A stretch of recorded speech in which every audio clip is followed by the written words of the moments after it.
Good morning, audience, and thank you for joining us. Today, we're having a conversation with the Managing Director of the Ghana International Bank, Mr. Dean Adanse, the Managing Director of GHIB. Let me say that the UK's Pan-African Trade Bank. Good morning and welcome, Mr. Dean. Thank you so much. Thanks for coming. Adanse. Yes. Yeah, so this year marks 65 years of the bank. Yes. From your perspective, how has the bank been over the past 65 years? Great question. I mean, I think the bank has made great strides in a number of areas. The bank was originally set up to provide trade finance for the government after independence. And over the years, it's grown into what I would call a systemically important financial institution, in the sense that we provide correspondent banking and payment services for banks all over West Africa. If you take an example of, say, Gambia or even Liberia, some of the other Anglophone countries in West Africa, without GHIB, their economies would actually suffer, in the sense that remittances flow from citizens of those countries living overseas who send money back home, and those payments are handled by GHIB. So in relation to even the GDP of some of these countries, the payments flows that we handle far exceeds GDP in those countries. So, and then certainly in Ghana, we have relationships with almost all the financial institutions, almost all the banks. We provide them with trade finance services, foreign exchange, lending, advisory services. And those banks have relied on us over the years to provide them with these services. And when foreign banks have come and left, GHIB has always been here. If you look at the recent financial crisis in Ghana, where many foreign banks withdrew from the market, we remained consistent. We went out and gave people a more hopeful story about what was happening in Ghana, more encouraging, more optimistic story of what was happening in Ghana. We managed to maintain our relationships and even to grow the business in Ghana over this period. So 65 years, a long time, a lot has been achieved, and I think it's important for us to let the world know what GHIB has been doing the last 65 years, which is why we had the event a few days ago to highlight some of the good things that GHIB is doing to support the Ghanaian and West African economy in the last 65 years. It's good you highlight the fact that the financial crisis have not affected the bank over the past years. So it might be something you're doing right. Yes. So I would say that as bankers, it's our job to anticipate events. And I think we were prepared for the crisis. And we ensured that our liquidity, our balance sheet, our capital levels were strong enough to weather the storm. And that's the position we took internally and with the board in the discussions with the board. The board agreed with us that we needed to fortify the balance sheet, strengthen the balance sheet in anticipation of a crisis. But more broadly, the way we manage our business at GHIB is we're conservative. We understand our risks. We have a good risk culture, which is why, our loan losses, if you look at our loan loss history, is probably one of the lowest in the industry. We've had very, very few loan losses over the course of the last 65 years because we understand our markets extremely well. And we have some very good and capable bankers who structure these deals in such a way that GHIB's interests are always protected. So I would say those are some of the key factors. I just wanted to mention some of the key trade finance things you've handled in Ghana, some of the success stories. If you can mention one or two for us during the course of this. For me, a big one is the fact that we lend to Cocoa Board every year to support their cocoa purchasing activities. We're also the documentary collections agent for Cocoa Board in the annual $1 billion facility backed by receivables from foreign buyers. We handle all the collections associated with that, with a collection agent on that. And it's a critical source of foreign exchange for the government, as you know. We've continued to do that for the last 25 years or so. So I think the work we do with Cocoa Board alone is impactful. We also have relationships, like I said, with almost all the financial institutions in Ghana, the banks, and we confirm letters of credit for these banks and their customers. So take, for example, an exporter in, I don't know, Switzerland or Germany who doesn't understand or wants to understand, how strong a local Ghanaian institution would be. They rely on us, GHIB, to provide a confirmation of that letter of credit, to ensure that they can be paid to provide, to complete that export to the Ghanaian importer. So it's critical what we do in that sense. And that's why it's so important for us to remain a very, very resilient financial institution, because, one of our key stakeholders, like I said, is these beneficiaries overseas. They look into GHIB as a source of financial strength, which gives them comfort for them to complete their transactions with local Ghanaian institutions. So I think it's critical that we have a strong balance sheet at all times. Would you be able to mention some amounts? I mean, some of the transactions you... Yeah, I think we're still not a very big institution. I would say we're a medium-sized institution by African standards. Sure.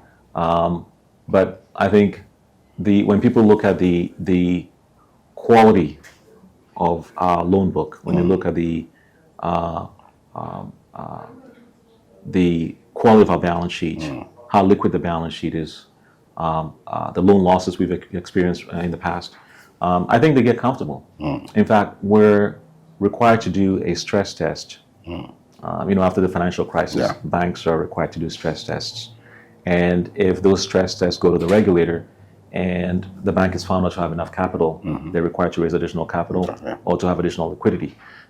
We conduct these stress tests every year, and the bank consistently turns out to be very, very, very resilient. Right? So we make some very, very dire assumptions, economic assumptions, macroeconomic assumptions, as it relates to us in this market. And then we look at the impact on our balance sheet, our liquidity, our ability to lend. And in every instance, every year, we prove to be quite resilient. And in fact, last year, the PRA, the Prudential Regulatory Authority in the UK, which regulates us on the prudential side, agreed to actually reduce our capital requirements because they're happy with the way we manage our capital. They're happy with our governance. They're happy with the way the board is overseeing the work we're doing in the bank. And they're happy that we understand our risks. So they'd never agree to reduce your capital if they weren't comfortable with you. Absolutely. Right. So I take pride in that as a Ghanaian institution in the City of London. What does being a Ghanaian institution in the City of London mean? Well, I think it should be a source of pride to all Ghanaians, right? That you have a viable, strong, thriving financial institution in one of the major, financial capitals of the world, and has been there consistently for 65 years through thick and thin. Right? If you look at the last 65 years and what's happened globally, you've had, the oil embargo with OPEC. You've had the UK going to the IMF for support in the early 1970s. You've had the global financial crisis of the 2000s. You had the internet bubble. All these crises that have happened, recessions, inflationary episodes, and the bank has still been there. And so we take pride in that. And I think it's because of how we're structured, our focus, and the fact that we really understand our markets really, really well. Yeah. No, right.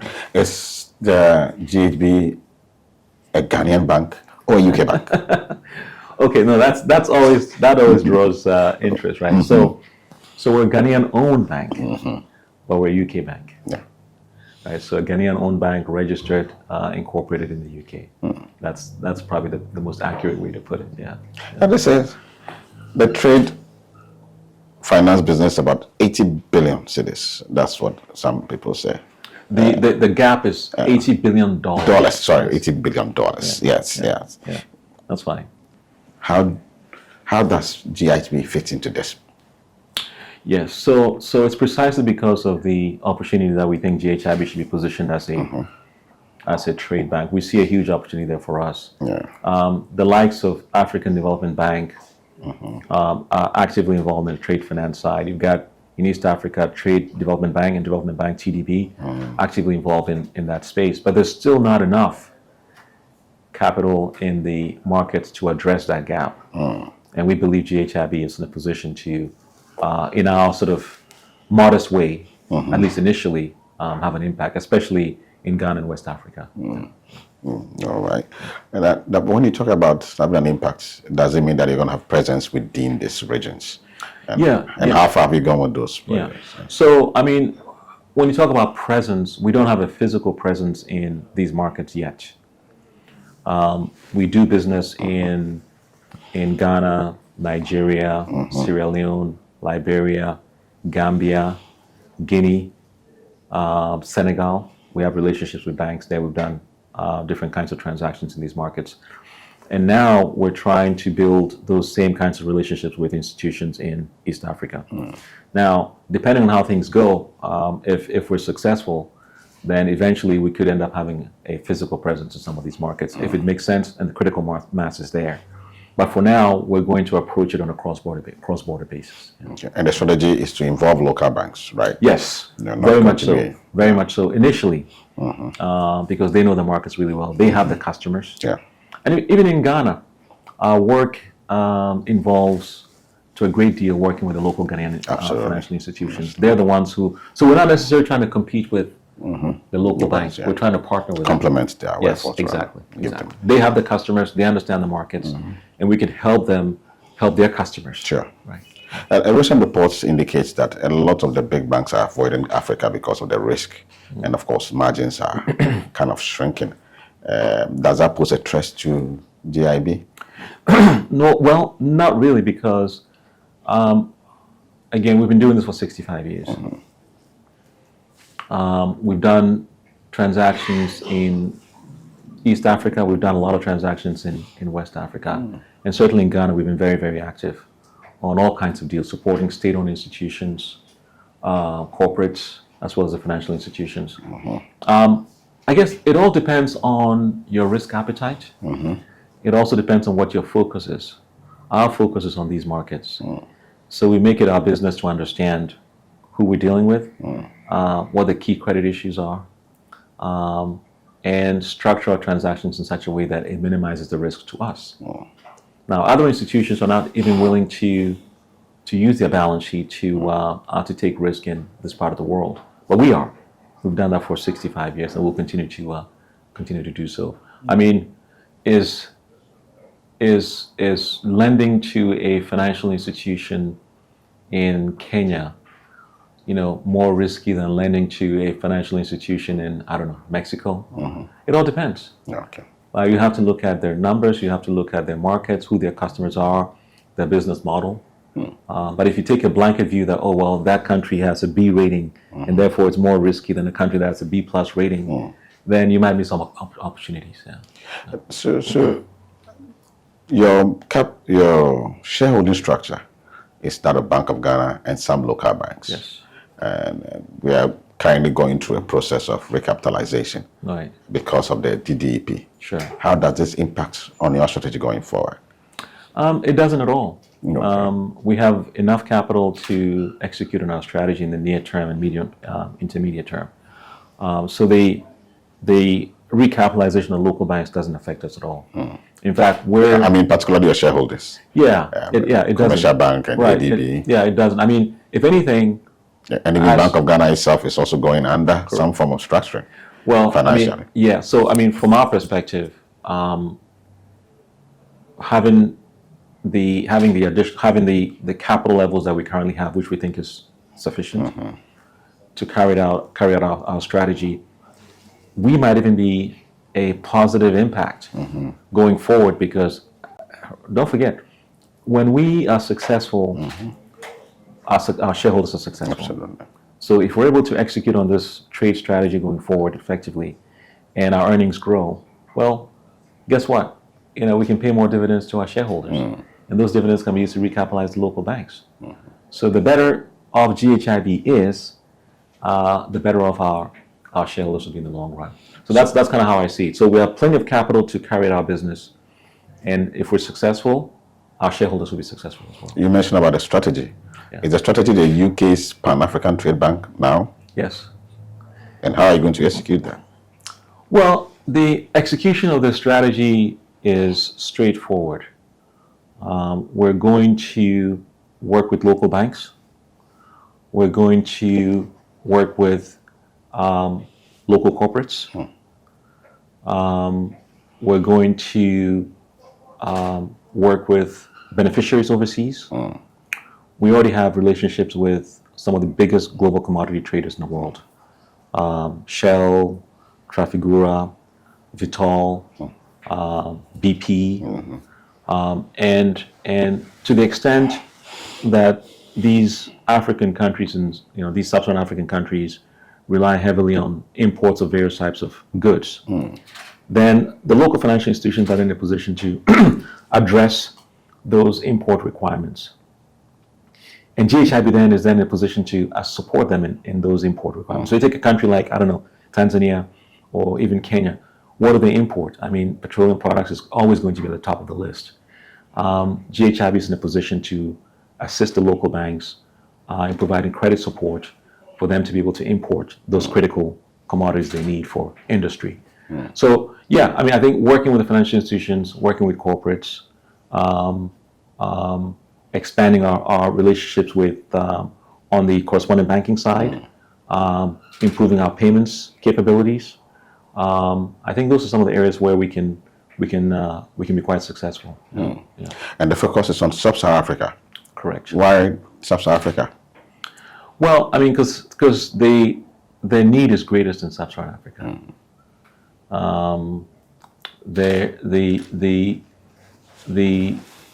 When you look at the percentage of global trade accounted for by Sub-Saharan Africa, it's actually very, very small. And so we think we can make much more of an impact in Sub-Saharan Africa than in other places. And we've done business in Sub-Saharan Africa over a long period of time. So we think we understand the markets a bit more than other parts of the world. Yeah. Okay, so you also mentioned that the North Africa business model is quite different. We talk about Islamic banking. Right. Is this something you are considering? Well, I mean, I think it's an interesting point and question. We have a number of we have a relationship with a number of Islamic banks in West Africa, and there's certainly an opportunity to carve out a specialized financial services business focused on Islamic banking. We haven't explored it fully yet, but I think given what we see with the relationship that we have, I think it's an area worth exploring. Yeah. So we'll definitely do that. Yeah. Is GHIB within reach of SMEs in this country or in Africa for that matter? So another good question. I think we recently did some realignment within the company, so we can provide a bit more focus to the SMEs. And there's certainly again on the trade side. So we're not going to deviate too much on the trade side. On the trade side, we think there's a lot of opportunity for us to assist SMEs in Ghana, West Africa as well, in order that they can grow their business. So definitely that's going to be a focus for us going forward. And we're beginning to see some success already in that area. You want to share some of the successes? Well, I mean, I think I won't go into specifics, but there are a number of companies doing business overseas, and there are a number of ways in which we think we can support them. And we're having discussions and ongoing discussions with them now to see how we can provide them with post-shipment financing, pre-shipment financing, and other services. Listening to you, I get a sense that Africa still has potential in spite of all the challenges we're having globally. Africa is really the next big thing, and a lot of people have talked about it. Yeah, I mean, I wouldn't have come to this position if I didn't think Africa had potential, significant amount of potential. I'm very excited about opportunities in Africa. I mean, I think the biggest impediment that Africa faces in its development requirements, I would say, is capital. The amount of capital dedicated to doing business in sub-Saharan Africa is minuscule in comparison to global capital. Sure. But I think we all have a responsibility to tell the world how exciting and how much opportunity there is in Africa, and to dispel this notion that Africa is extremely risky. Yeah, I mean, there are risks everywhere. But I think you have to sharpen your pencil, be on the ground, understand how business works, and learn how to manage your risks. Figure out how to manage your risk within a particular jurisdiction, and it varies by jurisdiction as well. Sure. So I would say, broadly speaking, that there's plenty of opportunity in Africa. If you're willing to roll up your sleeves and do a little bit of work, yeah.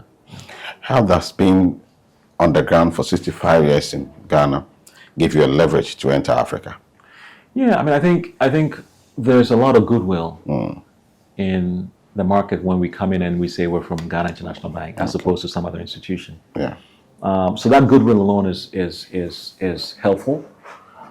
It opens doors for us, and we definitely have a track record of working with financial institutions locally, and we can definitely there are all kinds of testimonials on what GHIB has done in Ghana and West Africa, which we think would help us in our business development efforts across our markets. Yeah. It's first quarter already.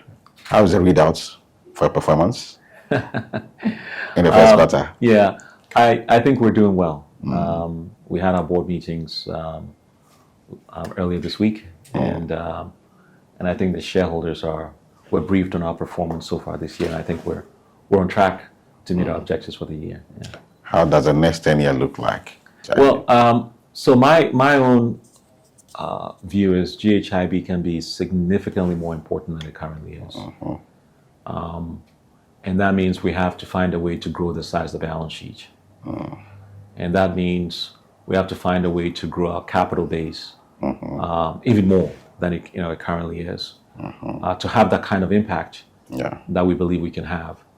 So I'm optimistic about the next 10 years for GHIB. We have the right strategy. We have good people. We have good governance. We're aggressive. And I think we'll be successful. Yeah. Thank you. Yeah. I wish you well. Yeah, thank you so much. All right.